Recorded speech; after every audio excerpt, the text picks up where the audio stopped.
Hello everyone, my name is Haley Ponce, and today I will be talking about the Me Too movement. Before I start my speech, I would like to give a brief trigger warning for I will be discussing topics such as sexual assault, rape, and sexual harassment. 1 in 3 women is sexually assaulted in their life. 1 in 6 men is sexually assaulted in theirs. To some, this might not sound like a lot, but added up, that is around 700 million women and 700 million men. Throughout this speech, I will mainly be speaking on sexual assault in women, but I did want to include the men's statistic for this because I do acknowledge that they can also be a victim of sexual assault. This brings me to my first point of talking about what the Me Too movement is and what it is about. The goal for this movement is to sort of bring light to something that is perceived as a controversial topic. This is the reason why I chose to use this as my informative speech topic. In this, I will be discussing the power this movement holds, how it came to be, as well as the redefining of sexual violence laws this movement has brought. How it came to be. Tarana Burke is an American activist who started the Me Too movement in 2006. Burke did this after hearing from a young girl who had told her about being sexually assaulted by her mother's boyfriend.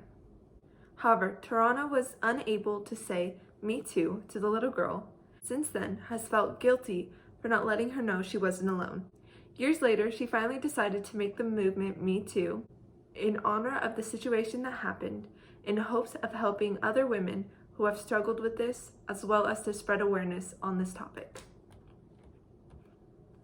From the very beginning, this movement has held so much power and even became more well known in 2017 when celebrities started sharing their stories with the hashtag #MeToo. The power this movement holds. In the first week, 1.7 million tweets included the Me Too phrase, and 45% of the Facebook users in the US had at least one friend who posted hashtag #MeToo. The article titled hashtag #MeToo Goes Global talks about the different countries where women are sharing their stories with the hashtag #MeToo. These included Japan, China, India, and France. This movement holds so much power in and of itself that it is ever-changing laws. The redefining of sexual violence laws.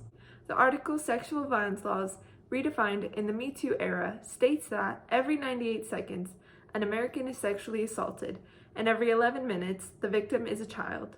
Meanwhile, only 6 out of every 1,000 perpetrators will end up in prison.